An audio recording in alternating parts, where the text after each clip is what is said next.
Hey, this is a video to show you how to do this, adding kick to the drum part to match the primary accents of the bass line. And to do this in Finale, you have to open up the file, and then you have to go to Layer 2. And the way to switch to Layer 2 is by going down to the lower left-hand corner. And you'll see what layer you're in. Click on that, change to Layer 2. Layer 2 is what we use for the kick drum because it's a separate part from the part played by the hands. This is the part played by the foot. In Finale, Layer 2 is red. The notes will be red.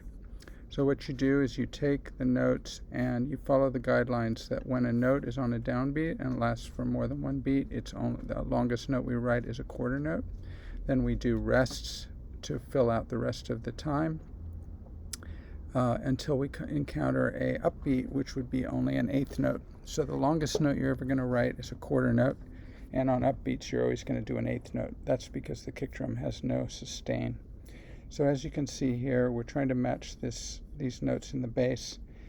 This note is lasting for 1.5 beats, but we're not going to put a dotted quarter in the kick. We're only going to put a quarter, and then we're going to fill up that extra eighth note with a rest. Now, the way we do that is you have this palette here, which you get from the main tool palette right here, the window menu, main tool palette, and you can just choose a note duration, in this case an eighth note, and then once you input it, just hit the letter R to turn it into a rest.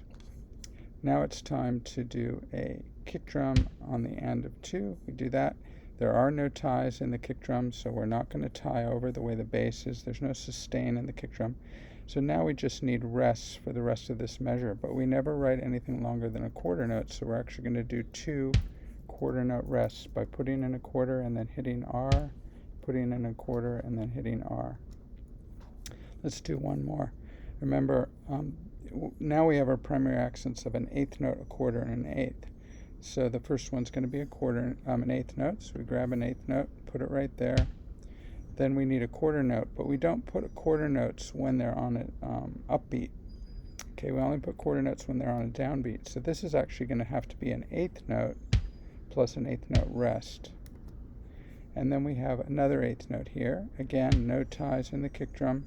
And then we finish off the measure with 2 quarter note rests as before. Because the primary accents are here in the beginning of the measure, and these extra notes here are just like little filler notes. Alright, let's see what we've got so far. Now the way to play it back is to use the Playback Controls, which are available under the window menu as well. It's like a little tape recorder. Hit play. And you can hear that the kick drum is reinforcing those primary accents, but leaving space for the bass player to do a few little fills or connector notes at the end of the measure. So now you carry on and complete the assignment, making sure to have your kick drum line up with the primary accents. If you need help, you can always check the answer key if you're not sure that you did it right.